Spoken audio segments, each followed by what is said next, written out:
ದೈವಾರಾಧನೆ ಅಂದರೆ ಅಥವಾ ದೈವ ಅಂದರೆ ಏನು ಅಂತ. ಈಗ ನಾವೆಲ್ಲರೂ ತುಳುವರು, ನಾವು ಯಾವುದನ್ನು ಕೂಡ ನಾವು ಹೊರಗಡೆ ಇಡುವವರಲ್ಲ.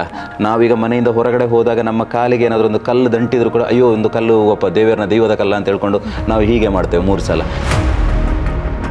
ನನ್ನ ಜೊತೆಗೆ ಯಾರೊಬ್ಬರು ಸಹಕಾರಿ ಇಲ್ಲ ಅಂತಂದಾಗ ನಮಗೆ ಬೆರಿಬಲ ಅಂದರೆ ಹಿಂದಿನಿಂದ ನಮಗೆ ಸಹಕಾರ ಮಾಡುವಂತಹ ಯಾವುದೋ ಒಂದು ಶಕ್ತಿ ಅದು ನಮ್ಮನ್ನು ಕಾಯ್ತಾ ಇದೆ.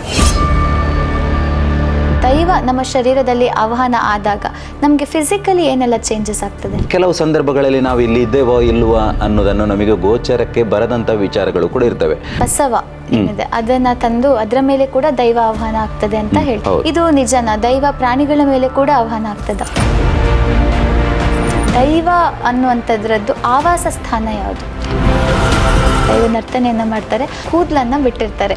ಇದು ಏನಾದರೂ ಅದರಲ್ಲಿ ನೀತಿ ನಿಯಮಗಳಲ್ಲಿ ಇರುವಂಥದ್ದ? ಸಾವಿರಾರು ವರ್ಷಗಳಿಂದ ಈ ಮಣ್ಣಿನಲ್ಲಿ ಆಚರಿಸಿಕೊಂಡು ಬಂದಿರುವಂತಹ ಒಂದು ಕಟ್ಟುಕಟ್ಟಳೆ ಅಥವಾ ಒಂದು ಪದ್ಧತಿ ಅಂತ ಹೇಳ್ಬೋದು. ಮುಕ್ಕಾಲು ಮೂಜಿಗಳಿಗೆ ನಮ್ಮ ಮೇಲೆ ದೈವ ಆಹ್ವಾನ ಆಗ್ತದೆ ಅಂದರೆ ಉಳಿದ ಸಮಯದ ಬಗ್ಗೆ ನೀವೇನು ಹೇಳ್ತೀರಾ? ಆ ದೈವ ನರ್ತಕ ಅಥವಾ ಇನ್ನೊಬ್ಬ ಅದನ್ನು ಪ್ರೀ ಪ್ಲಾನ್ ಮಾಡಿಕೊಂಡು ಬರೆದುಕೊಂಡು ಓದಿಕೊಂಡು ಹೋಗೋದಲ್ಲ.